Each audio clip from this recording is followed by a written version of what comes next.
Welcome to the Simple Sophisticate podcast, where intelligent living is paired with signature style. I'm your host, Shannon Ables, and whether you're listening on your commute, exercising, working in the garden, or sitting down with a hot cup of tea or a café au lait, thank you for tuning in. Let's get started.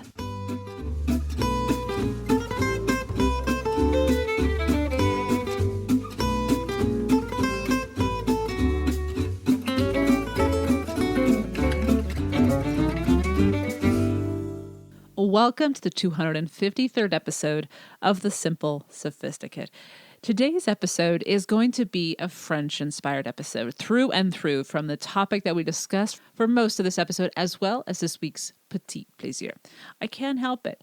I finally picked up Robert Arber's book, Joie de Vivre, which is a book that he wrote 16 years ago. And it is focused on the simple French style for everyday living that, as you probably aren't surprised to hear, aligns with what simply luxurious living is all about. And I found myself luxuriating in this book. I would just slow down, read a chapter every time I would sit down for the past couple of weeks, mark it up like crazy, and in the back of my mind go, why did it take me so long to read this book? So thank you to all the readers and listeners who have recommended this book and told me how you too enjoy this book and read it multiple times, just as a reminder of how to savor the everyday, because that's really what it's all about. Now, Robert Arber, as you may know, is a trained chef. He grew up in France, just outside of Paris, but he has some famous restaurants in New York City. His primary restaurant that you may know about, he began in the early 1990s, La Gamine, and he has Le Deux Gamine, and I know I'm probably not pronouncing that properly, but they are located in Soho and the West Village, respectively, and he also has one now in Brooklyn. But this concept of bringing the French culture to his restaurants is what inspired this book. He opens up his everyday life in both France and Connecticut, where he spends his time when he's in New York City, and shares it with readers in this book. Now, it is a classic. It's already in its third printing, and I have a feeling it will have many more printings to come. So what I'd like to do today is share with you 36 ways to welcome joie de vivre into your everyday life, so that joy of living into your everyday life, which is entirely inspired by Robert Arber's book, Joie de Vivre, Simple French Style for Everyday Living. Now, before I get to that list, today's petit plaisir is a French television series, a contemporary television series that I have watched in its entirety, all 3 seasons, and I cannot recommend more highly if you too are a lover of the French culture, but also want to watch a more modern depiction of it, but that's enjoyable, thoughtful, and just smart writing, set in Paris. Anyway, I've probably given it away already, but I'm going to wait to tell you exactly what it is at the end of today's episode, so stay tuned. But let's get into today's topic. So 36 ways to welcome joie de vivre into your everyday life. I want to begin with one quote from the book, and I will share a handful of them throughout this episode, but this one embodies, I think, what this entire concept is about. Quote, I firmly believe that it's the little things we do that eventually add up to a happy life. I am not asking you to change everything about the way you live, but perhaps to reconsider a few details of your daily routine. Remember that joie de vivre is not revolutionary, but it is evolutionary. Robert Arber. As I mentioned, it did take me far too long to pick this book up, but as soon as I did, his words were music to my ears, as he too celebrates and revels in the everyday routines, cultivating seemingly simple rituals that are savored and deeply appreciated. It's a way of life that is inspired by his own upbringing in Fontainebleau, France, which is just outside of Paris. Joie de Vivre is a gem of a resource for reminding ourselves of the beauty of life, understanding that our lives are made up of everydays, and all we need to do is embrace and recognize this reality to live a truly contented life. While I will certainly be picking up this book many times more in the future, as I mentioned earlier, having highlighted and annotated heavily throughout it, I wanted to share these 36 ideas that Arber shares in the book as an introduction to how grand the everyday can truly be and how it really is quite simple.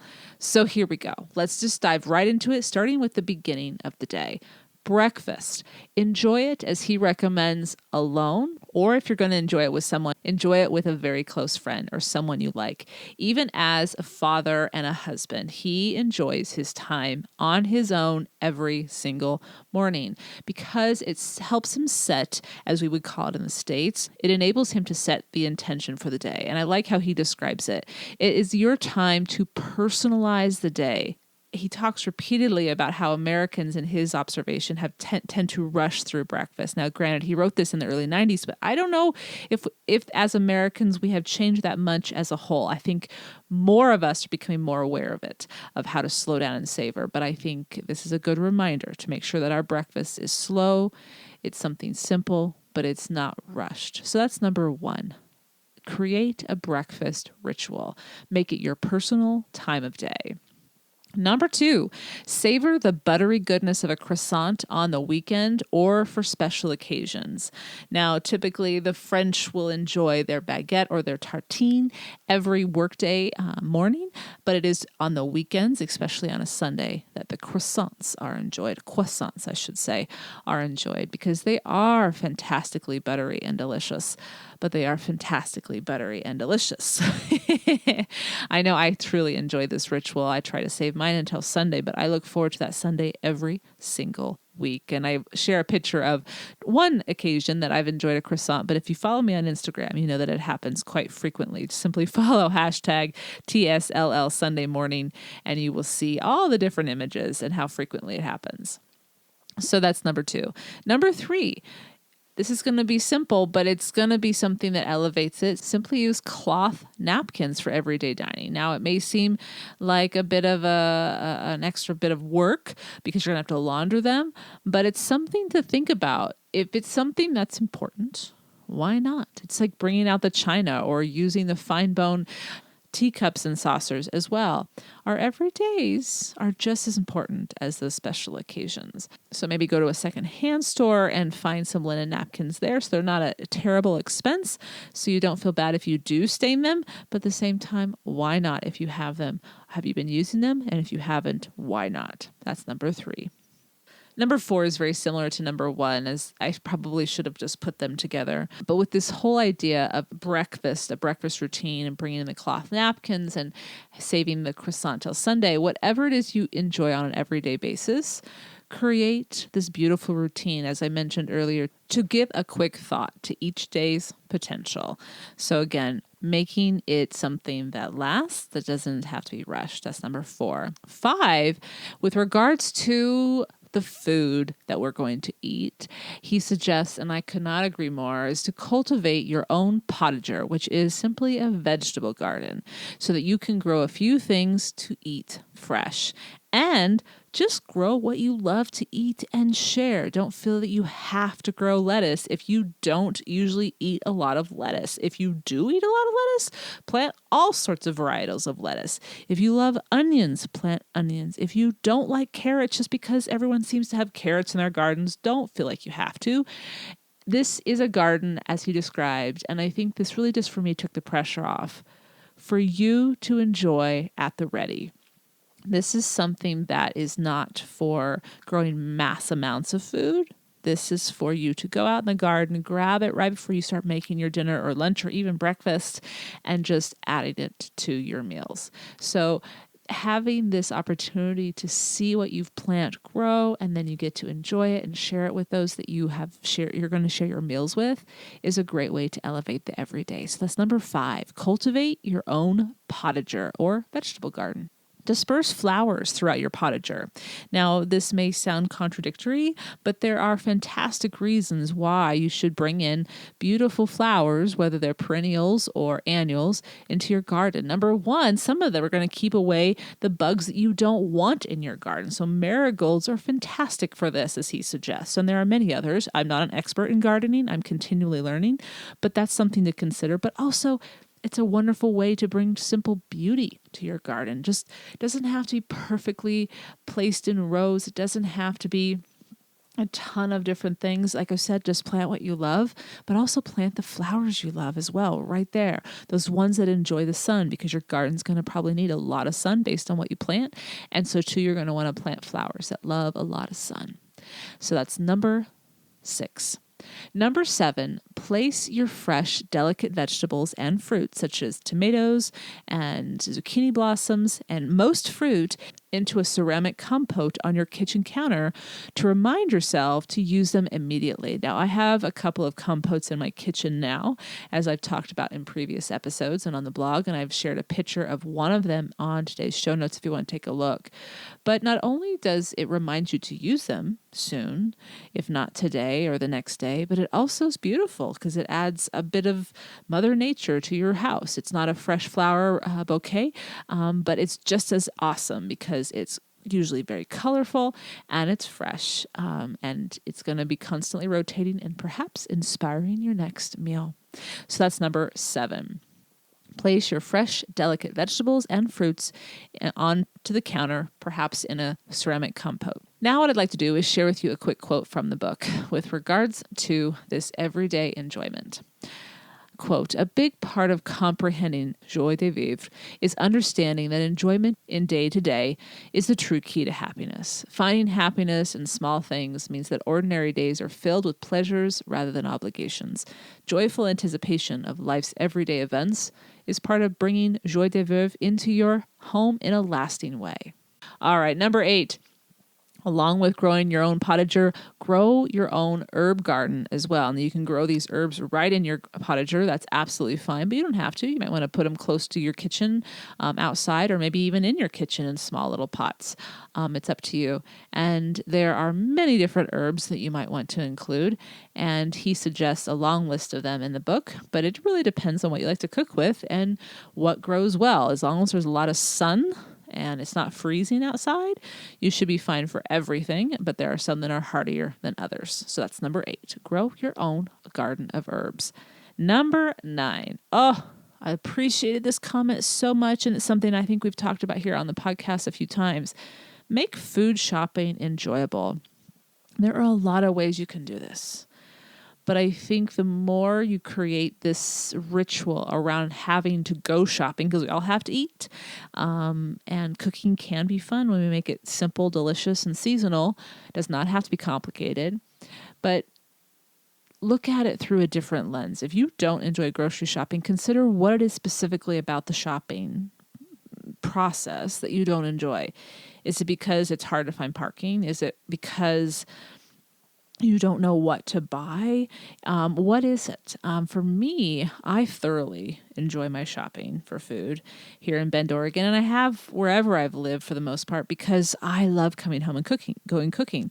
But even if I wasn't going to come home and cook, I love looking at all the food.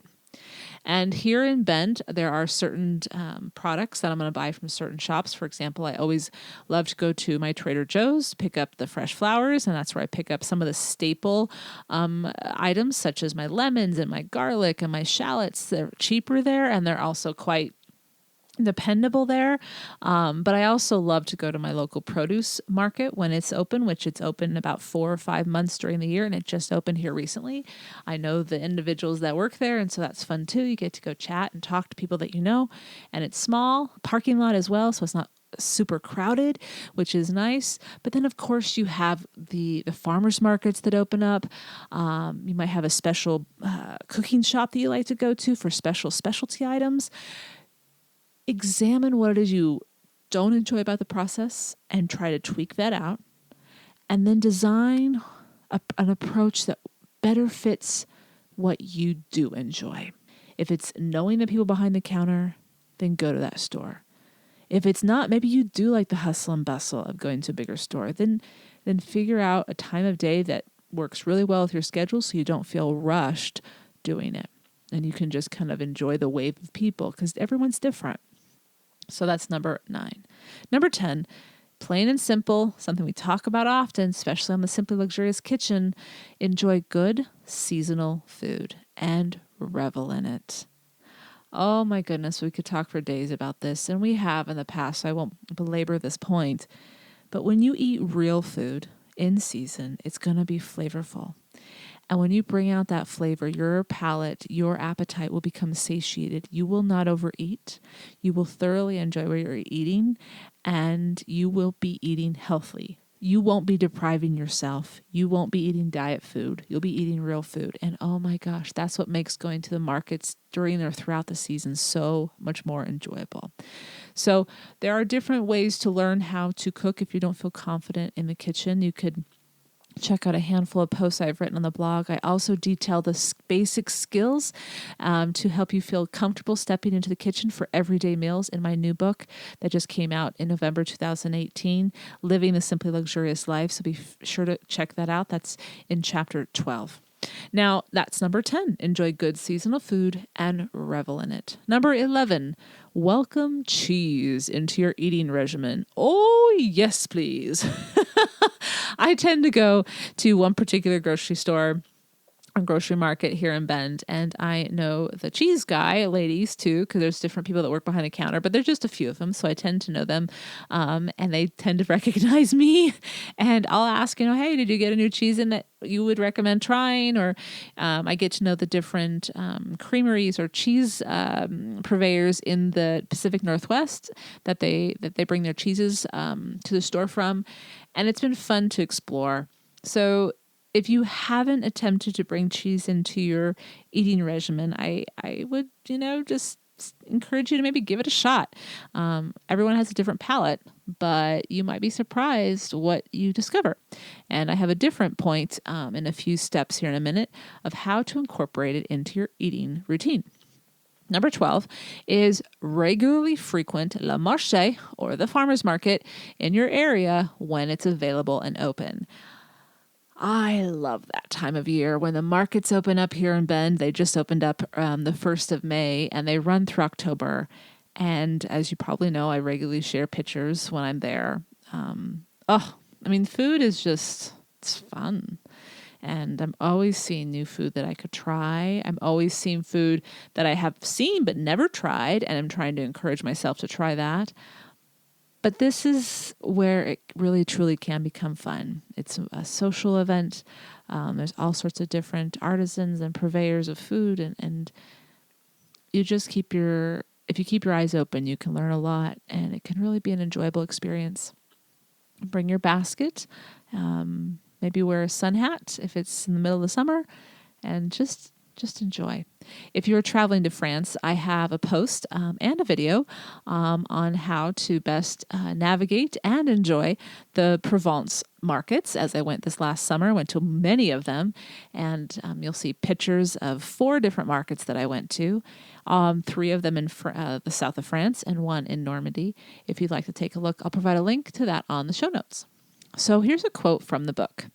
Great food and ingredients can be found anywhere. One just has to make more of an effort and decide on a lifestyle choice about the quality of food. It may seem impossible to be able to find quality food, and I think it's definitely more difficult in certain areas of our country than others. I grew up in a very rural environment that the highway it did end there. So we didn't get a lot of fresh produce. We're getting more now. My parents still live there. And in the summer, they have their own farmer's market now. They did not when I was growing up. So it's definitely improving and evolving, and which is why many people that live there, including my mom, have huge gardens. My mom has a huge garden. And we would have all sorts of fresh produce in the summer. And that's part of the reason they wanted to have their own fresh food, because it did not come to that town regularly and throughout the year. So a lot of canning happens there too. So there are ways to welcome fresh food into your life where you live and the routine you have and the budget you have as well. It may take a little bit more time to figure out how to do it, but the benefits, not only will it be delicious, but it'll be healthy for you, and you'll start to learn what tastes good together and how to make different things. And so I do believe it's possible. I know it's not easy for everybody, easier in some places than others, but I do think it's something worth trying to cultivate. So that's number 12. Find the le marché in your area and regularly frequent it to learn more about seasonal, delicious food. Number 13. Make the kitchen the center of the house, but just know that it need not be state of the art. I think that's the part that hopefully will bring some relief. I have found in my own kitchen here in Bend, I obviously am renting, so I can't go in and renovate anything like I did my last kitchen. And even then, I didn't entirely renovate my kitchen. I just updated the appliances. But there are simple ways to make the kitchen the heart or the center of the house.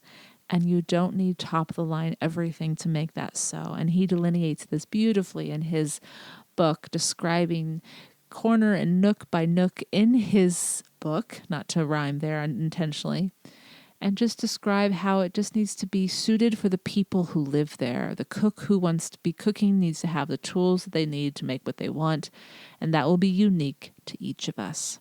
Number 14 is along the same lines. There need not be a lot of money spent to create a pleasant, workable kitchen.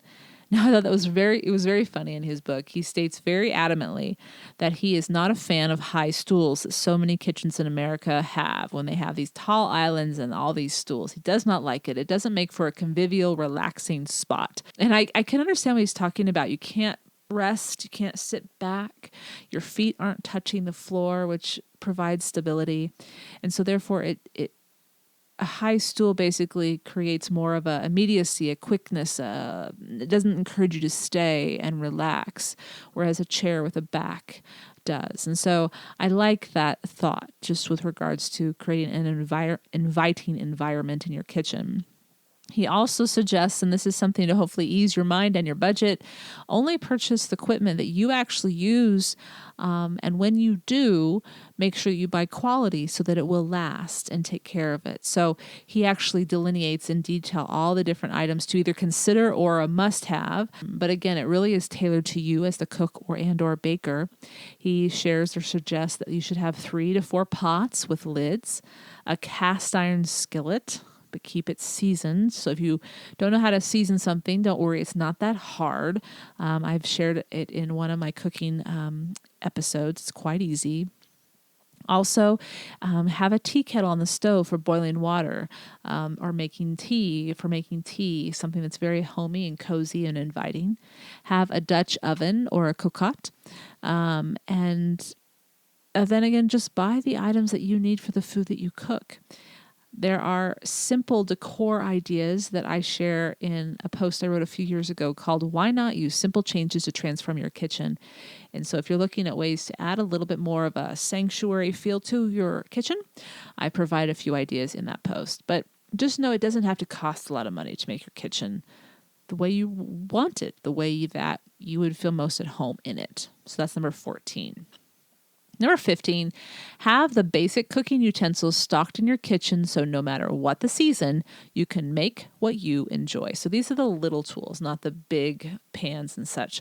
And he suggests, and I completely concur, 3 sharpened knives. You really do only need 3 knives as long as they're sharpened and they're quality. So you need a paring knife, a chef's knife, which is typically about 23 inches long, but I have a shorter knife than that. That's about 20, and I love that one too. So it really depends on what fits your hand.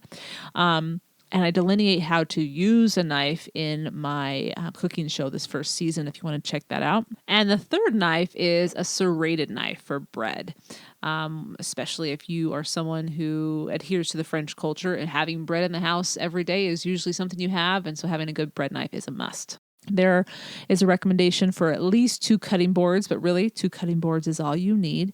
Earthenware or some kind of canisters to hold your different wooden spoons and spatulas, perhaps a stainless steel spoon and an 8-ounce ladle, and a perforated stainless steel spoon, a pair of tongs, at least 1 whisk, and 3 graduated mixing bowls, a fine mesh strainer, hot mitts, a hand-cranked can opener, a corkscrew, but of course we're going to have some vino, and cotton kitchen towels, a scale, and measuring cups and measuring spoons, as well as a rolling pin if you are a baker. He talks about certain items in the book that as to why he would absolutely have them in his kitchen. But he continually comes back to, again, this is your kitchen, have the tools that you need or want. Now, I have listed specifically the items that I would recommend for a cook's kitchen as well as a baker's kitchen in my first book. And you can also find some links to it on today's show notes. So that's number 15. Make sure you have the basic cooking tools in your kitchen so you can cook what you enjoy eating. Number 16 is to have a well-stocked epicery. Now, 2 years ago on this podcast, I shared the 34 things to have in your epicery with regards to the food to always have on hand. These are not the fresh produce items. These are the things that always need to be stocked and ready so that you can make whatever you want no matter what the season. I also talk about this in detail in my second book. I have an entire chapter that breaks down step by step what you should have and what you need, the skills you need to enjoy making or preparing your everyday meals. So number 16 is have a well-stocked epicery. Number 17 is tidy up your kitchen as you go to make the space a place that you enjoy stepping into each time. Before you go to bed tonight, if you were in the kitchen cooking, leave it clean so that when you wake up in the morning, you don't look at your kitchen with dread. You may not enjoy cleaning up at night because you're tired and you'd rather just go right to bed. But trust me, it will feel 10 times better, not only when you walk to bed knowing your kitchen's clean, but when you wake up in the morning and start the day fresh. Number 18, lengthen and deepen, meaning have a full 3 at least course meal and satiating meal for your midday meal as often as possible. This is very much the European or Western European approach to the midday meal. It's long, it's full, it's meant to really, truly satiate. And I want to share a quote from the book on this topic. Lunch is what he's talking about here. This is a time for stepping away from your work, even if you are eating with your coworkers, and talking and thinking about something else. Whatever the company, the conversation is always pleasant and positive, and that, naturally, adds to the pleasure and anticipation of lunch. It is a real break from the rest of the day. Le déjeuner is not about using time. It is about taking time. And this even involves adding a glass of wine as well as dessert. And that's absolutely fine because they take about a 2-hour lunch. That is obviously something that does not happen in the United States. And oh, how I wish we would. Because I must say, when I am in France or in the summertime when I'm on my own schedule here in the States, I do take a very long lunch. And then I find that I am rejuvenated and I have a very productive afternoon.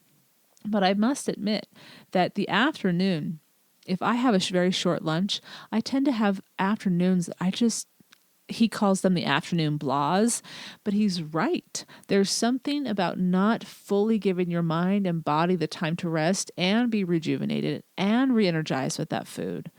That makes a big difference when you do. And again, we can't change everyone in our own culture, but maybe if we have the opportunity, we can embrace the opportunity to just lengthen, relax, and put down that phone, put down that computer, just be present and fully enjoy the meal and then the time to relax afterward. So that's number 18. Now I'll be right back with the rest of this list of 36 ways to welcome Joie de Vivre into your life, as I'd like to introduce you to 2 sponsors for today's episode. The Simple Sophisticate is brought to you by Skillshare. Skillshare is an online learning community with thousands of amazing classes covering dozens of creative and entrepreneurial skills. You can take classes in everything from photography and creative writing to design, productivity, and more. So whether you are returning to a longtime passion project, challenging yourself to get outside your comfort zone, or simply exploring something new, Skillshare has classes for you. In fact, as I was looking at all the variety of classes that were offered, 3 caught my attention. The first one was with regards to business and entrepreneurial work called Be Your Own Boss, Strategies for Launching Your Own Creative Career. There are also a lot of classes for those who love to step into the kitchen. One class is titled Easy Techniques for Mastering Classic Indian Cooking. As you would imagine, there are also classes for Italian cooking, French cooking, and so many other cuisines, as well as the different skill sets. And if you are someone who is in the arts or with photography or writing, they have one for simply an intro to taking better pictures. So really, based on what your interests are, there is a class for you. Join the millions of students already learning on Skillshare today with a special offer just for the Simple Sophisticate listeners. You will get 2 months free. That's right. Skillshare is offering the Simple Sophisticate listeners 2 months of unlimited access to thousands of classes for free. To sign up, simply go to Skillshare.com/simple. Again, go to Skillshare.com/simple to start your 2 free months now. That address again is Skillshare.com/simple. The Simple Sophisticate is also sponsored by FabFitFun. The 2019 FabFitFun Summer Box is on sale now. Treat yourself to items in it such as the Sutra Professional Mini Travel Blow Dryer. I can attest, I am using that now. They have shipped it to me and given me the opportunity to check out the summer box, and you are going to feel spoiled. It is the perfect size for travel, and it's absolute luxury. It's ceramic technology that eliminates hot spots and burns and delivers an even distribution of heat to create the style that you want. Also available for their summer box is their Grace and Stella Rose Facial Spray. Now, all of these products are full-size retail products. These are not sample products, which I think is an awesome gift to subscribers. But back to the Rose Facial Spray. I actually thoroughly am enjoying this. I keep it actually in my office. It's a very dry climate here in Bend, Oregon, and every once in a while throughout the day, I'll just give myself a nice spritz. It's refreshing, and it helps moisturize my face just a little bit to get me through the day, and it also helps keep my makeup set. There are so many other items that you're going to find and discover, brands that you may not know about that you will eventually go, what? I didn't know about this brand, but I love the product. That is what is fantastic about FabFitFun. They are a seasonal subscription box delivered 4 times a year with full-size beauty, fashion, home, fitness, and wellness products for just $49.99 a box. Again, full-size products, no samples of anything. And the retail value of each box is guaranteed to be over $200 in full retail value, but you're only paying $49.99 a box. Often, the value of the items in the box retails for over $400, which is the case for this summer 2019 box. Now, as a Simple Sophisticate listener, you can sign up for FabFitFun today. These boxes will sell out. There are a limited amount, but simply use my code SIMPLE to get $10 off your first box. Go to fabfitfun.com to sign up and start getting the box for a life well lived. Again, use promo code SIMPLE to get $10 off your first box. That's $200 for over $39.99. Go to fabfitfun.com and use my promo code SIMPLE to get $10 off your first FabFitFun box. Now back to this list of 36 ways to welcome Joie de Vivre into your everyday life. Number 19 is enjoy a picnic and make it comfortable. What do I mean by make it comfortable? Well, let's just say do it French style. Quote, I do love a picnic in the French style, which of course means comfort, and more comfort. First of all, a French person is simply not going to eat on the ground. Although we might lounge around on a blanket later, it is much better to eat sitting up. Case in point, find your hamper, find your basket, fill it with delicious food, and go find a lovely picnic table, go find a lovely bench somewhere, and sit and enjoy your food al fresco. And bring wine too. My goodness, having wine and fresh food outdoors, listening to the birds, watching people go by, whatever's going on. What a simple way to appreciate food during particular times of the year. That's number 19. Number 20, reserve Sunday to enjoy a big Sunday lunch, focusing on pleasure rather than obligation. Now, it depends on your family schedule, depends on your job, obviously. But again, just like the croissant on the weekend, make that weekend meal something special and make it a big lunch rather than a big dinner so you can luxuriate afterwards, let your body rest afterwards, and not feel rushed into the week. Number 21, speaking of that long lunch on Sunday, grab that nap after that lengthy lunch to add regular moments of rejuvenation. Quote, remind yourself that sometimes the best ideas and solutions rise to the surface when you're not thinking so hard. Now, this may not be a very long nap. This might be just 20 to 30 minutes. Whatever your body needs, give it to it. Let it rest. And you'll be amazed at how more awake you are for the rest of the day, whether this is something you do on the weekends only or if it is during the work week. If you have that opportunity, everyone's schedule is different. I know in the summer months, I do enjoy a good nap from time to time, but consider this an investment in yourself, a bit of self-care. Number 22, grab an afternoon break regularly with La Pause Gourmande to give yourself a treat. Quote, a treat with purpose, and offer the perfect solution to those afternoon blahs we were talking about earlier. Now, as young kids in France, many of you know, the French, the children are used to having their goûter, which is their afternoon snack that they get to enjoy after they come home from school. But as he shares in the book, this is something that adults can enjoy too. But for adults, it's simply called a la pause gourmande. And it's a treat that's not a huge decadence, but it's something to enjoy, to give you a bit of sustenance, to make it to dinner, because dinners are usually later in France.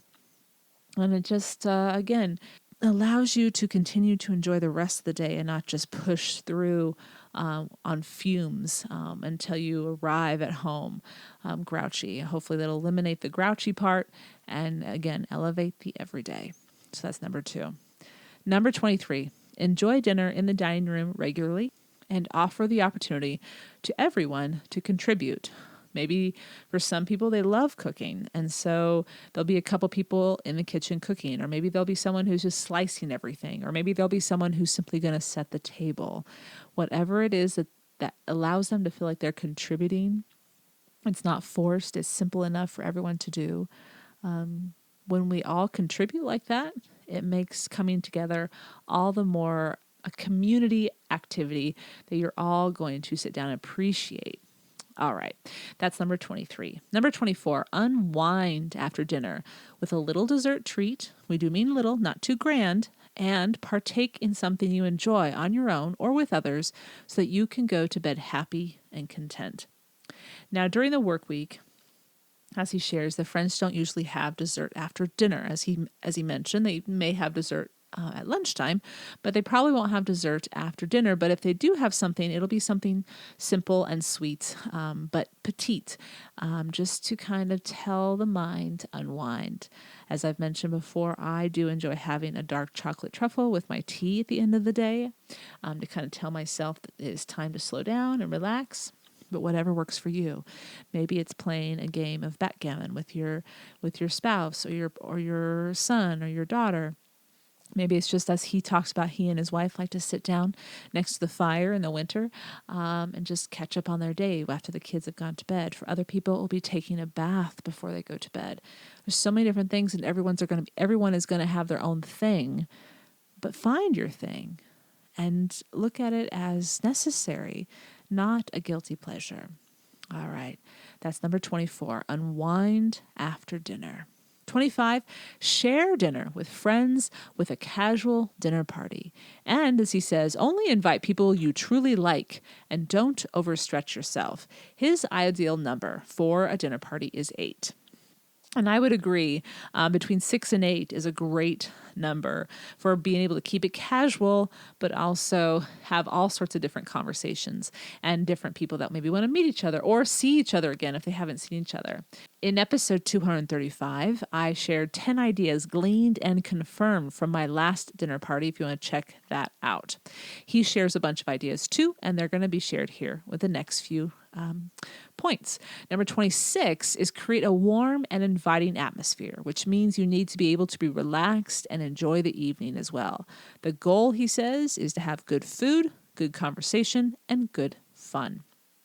Number 27 is to begin with aperitifs, which are simply appetizers that are small nibbles as well as drinks. You don't have to have a full bar. Keep this in your budget. Maybe it's just one drink that you offer everybody. But this is something that enables people to relax, settle in, and just spark the conversation and get it going. This maybe would last 30 minutes to an hour, and then you mosey on in to wherever dinner is being served. Number 28. Have very small groups of flowers on the table to create a welcome but not cumbersome table to sit around and enjoy the meal. Something that he did say, and I think this is actually a good idea too, maybe you do have a grand bouquet and it looks stunning on your dining room table. Keep it there. Have that on the table during the aperitif time. But then when everyone sits down for dinner, then get rid of the large bouquet, put it on a different side table, and then have little tiny either bud vases or little tiny flat bouquets that are low and small that still allow Mother Nature to be present, but everyone can see each other and it doesn't get in the way of the food. Now, if you're sitting outside, a great way to add ambiance is to add candles. But of course, if it's outside, there might be some wind. And you want safety too. So put the candles in glass hurricanes. That was something that I did actually notice quite often at the different meals or tables that I would sit down and enjoy in France this past summer. At Patricia Wells, each time we sat down for our meal, there would be hurricane candles or hurricanes with candles in them. And the reason the hurricanes are there is because you do have the minstrel wind that blows frequently throughout Provence, but you can still have your candle lit and sit outside and enjoy. At Sharon Santoni's, when we had dinner, she had a lovely grouping of tea candles, so very low, small tea candles, and she had them just placed around throughout the dinner table. That just created a nice ambiance. As the sun went down, there was no outdoor lights, and we were just eating by candlelight. It was magnificent and so simple. So that's number 29. Add candles to the dinner. Number 30 is add a low-volume, lyricless music to the background, as the conversation among friends is the best music. But to fill in the gaps and the lulls, it's nice to have that music kind of playing throughout gently. Have it streaming from inside the house outdoors, or if you're in the dining room, have it streaming from another room throughout the house. I love doing that. And each time that we sat down at Sharon Santoni's dinner table with her family and her guests, her husband would always have different types of music playing. And it was fantastic. You get to know the people that you're having dinner with, but at the same time, not really think about the music, as it just kind of lulls you into relaxing. That's number 30. Number 31. Back to our conversation on cheese or fromage. Enjoy cheese and a vinaigrette-dressed salad course after the main course, but prior to dessert. Every single lunch that we had with Patricia Wells in Provence last summer, there would be our aperitif time, there would be our first course, there would be our main course, and then there would be a cheese course. I love this course. You would most likely bring in local cheeses if you can find them, if you're from a place that has fromageries nearby. But then you would also have a tossed green salad with vinaigrette, your favorite vinaigrette, whatever you like to make. Keep it simple. My favorite vinaigrette, 3-to-1 olive oil and vinegar. I use balsamic vinegar, but you can use whatever vinegar you like. I then put pepper, and then I put a little dollop of high quality Dijon mustard, mix it up, toss it with fresh salad greens, and those two, and then also have some slices of bread. So those three: cheese, salad greens, toss with vinaigrette, and slices of fresh bread. It slows you down, it cleans your palate, prepares you for a simple but lovely dessert at the end. And it's fun to talk about the cheeses as well, if you're with a group of people that love food. Number 33, dessert does not need to be homemade when you have a favorite local patisserie. You've made the entire dinner. You've made all the different courses. Save yourself some time and energy and treat yourself in many ways to a purchased dessert that comes from a place that you love and you know that it's made with thoughtfulness and care. That's number 33. Number 34, savor the winding down at the end of the day and do not skip this part, this very important part of each day. Again, back to this idea of an evening ritual where you unwind at the end of the day before you go to bed. Cultivate a pleasant ritual, but maybe have a different one for each season, because obviously during the summer, you're going to have longer nights. So maybe you take long walks after dinner with your dogs, with your partner, with your children. Whatever you do, maybe create it around the seasons so it's even more appreciated each year you get to do them. I've recently started to do something that he suggests in the book in the evenings.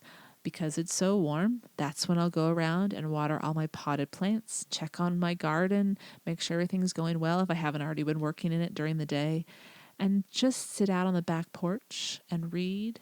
That's when I'll sip my tea and enjoy my chocolate.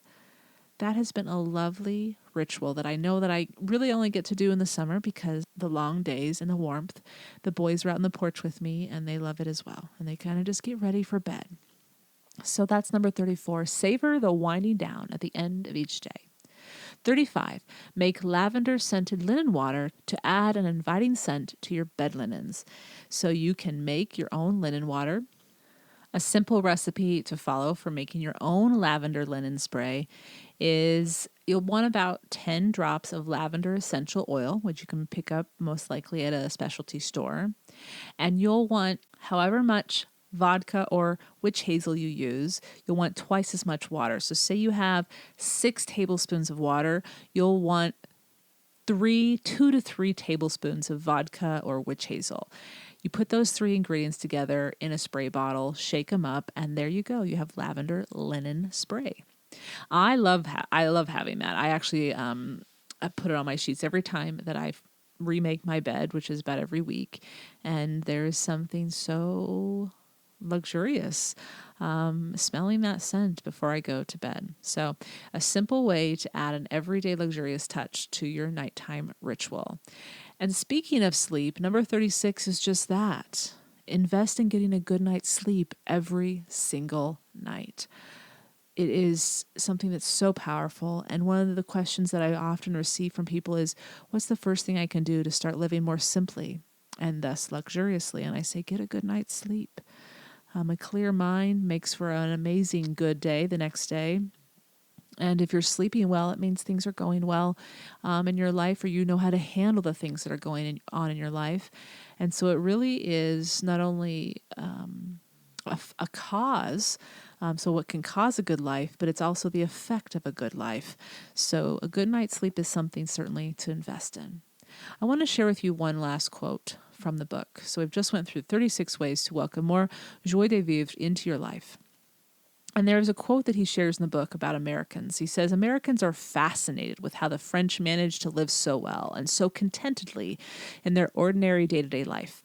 It's not just about cooking, decorating, or entertaining. It's about enjoying all the small details of domestic life.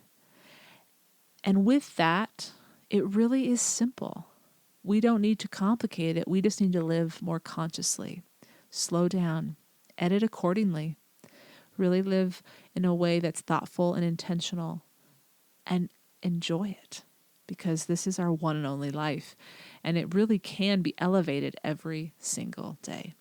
So here's to you and to your everydays. May your everydays be full of simple pleasures and moments of joy as you remember how extraordinary your life already is at this very moment.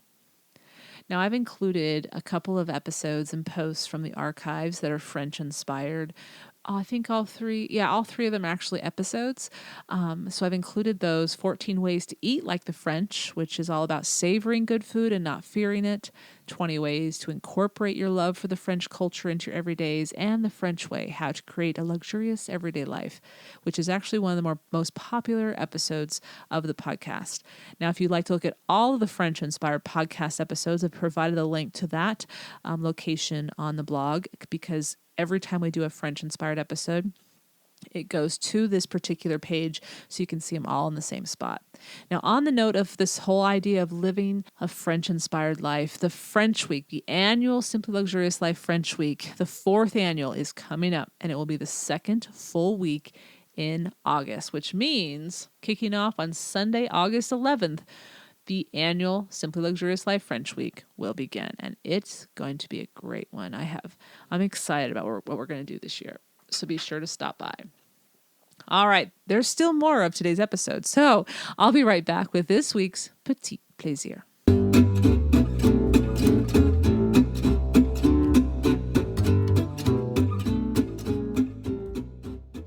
All right, welcome back to this week's Petit Plaisir. This week's Petit Plaisir is a dramedy, I guess you could call it, because it is a drama, but it's not terribly dark, but it's also full of a lot of comedic scenes and moments. It's called Call My Agent, or 10%. 10%.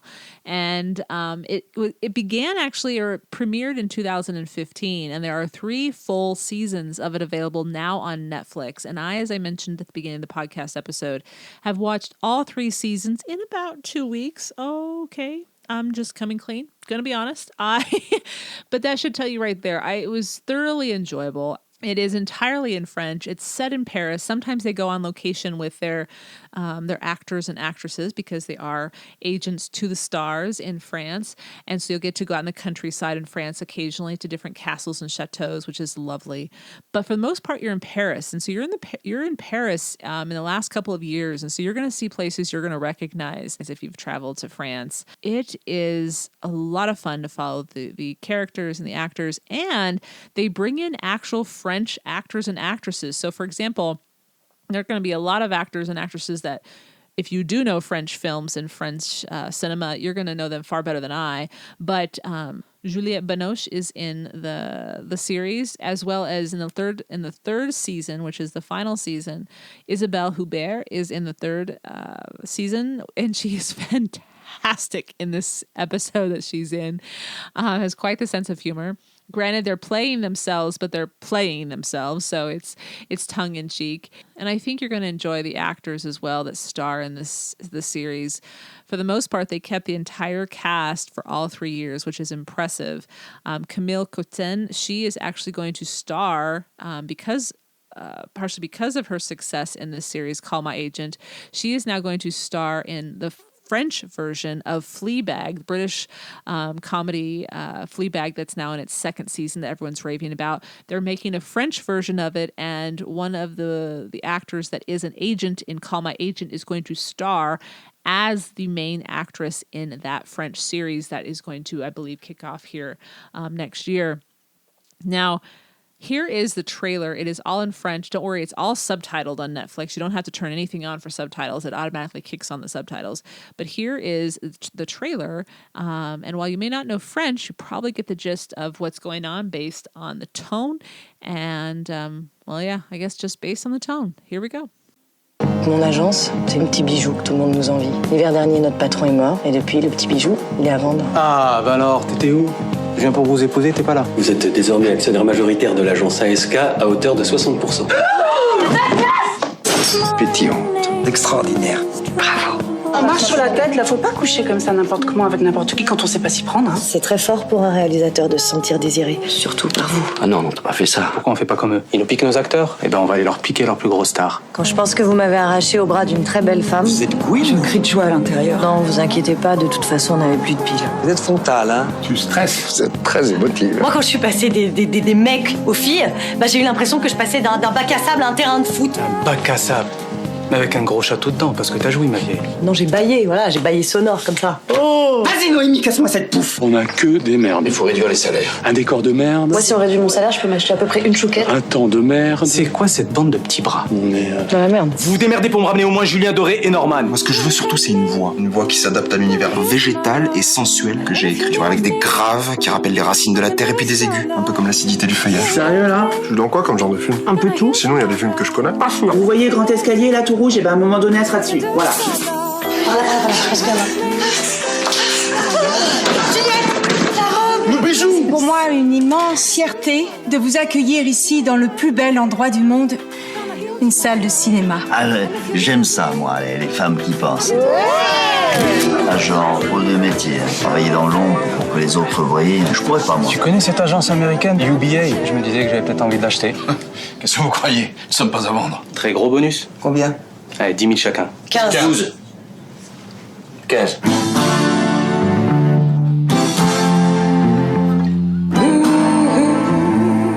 Now, in the 2nd season, they actually are at the Cannes Film Festival, and that is where Juliette Binoche comes into play. And again, they have some great locations on this series. I think you'll enjoy it. Again, the repartee is fantastic. If you do know French, you know they don't hold any punches back. They're quite frank, and it makes it all the more well, just enjoyable.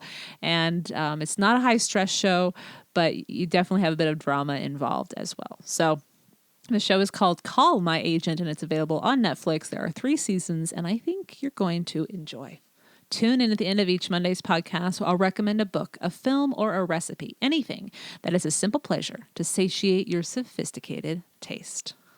And before we wrap up today, I just want to share a few reviews of the podcast. Thank you to Beauty in an Ordinary Day. They gave the podcast 5 stars, and the title of the review is A Little Late to the Table. I discovered this podcast by accident looking to simplify my life, and it has been wonderful. The books Shannon has shared, the people she has interviewed, and the advice she has given has truly improved my life. I have listened to every podcast while walking my dog Roger and on my runs. I have scoured the blog and read most of the blog posts. Shannon's perspectives on what is important is refreshing. She reminds us that it's okay to be yourself and embrace all your flaws. She continues to help her readers and listeners remember that life is a marathon, not a sprint, and to enjoy the journey. I can truly say that my life has been enriched by listening and reading to what Shannon has to offer and can't wait for the journey to continue. Now I just need to get myself to France, and I have no doubt you will one day. Thank you very much, Beauty in an Ordinary Day, for leaving this review, and I hope you have many more wonderful walks with Roger. Our pups bring so much joy to our life, don't they? And the last review I'd like to share today comes from Jacqueline Raffert, and she titles it Delightful and Different. 5 stars. I am a new listener and I'm thoroughly pleased with all of the content. Shannon is relatable and elevating. A perfect 10. Well, Jacqueline, I appreciate your time in taking to share that review. I will do my best to continually bring you elevated and relatable content. If you too are enjoying this podcast, if it's only just to share a 4, 5, 3, whatever star review that you feel this podcast deserves and share why you enjoy it, you're going to let listeners, future listeners, know what they're going to discover when they tune in. So thank you for considering and thank you for tuning in. Hope you have a wonderful first full week in June, and I'll see you next Monday with a brand new episode.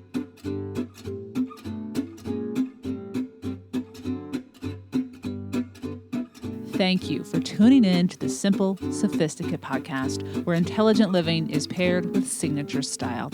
For more ideas and inspiration throughout the week, visit the blog, thesimplyluxuriouslife.com, or pick up my new book, Living the Simply Luxurious Life, Making Your Everydays Extraordinary and Discovering Your Best Self. You can also pick up my first book, Choosing the Simply Luxurious Life, A Modern Woman's Guide, which is available now in paperback, ebook, and audio versions on Amazon, Audible, and iTunes, or wherever books are sold. To stay caught up on the most recent episodes of the podcast, blog posts, my new cooking show, and receive exclusive news as well as an extra dose of inspiration to jumpstart your weekend, subscribe to the Simply Luxurious Life's weekly newsletter, which arrives in your inbox each Friday to enjoy with a hot cup of tea or a morning cup of coffee. Until next Monday, I'm your host, Shannon Ables. Bonne journée!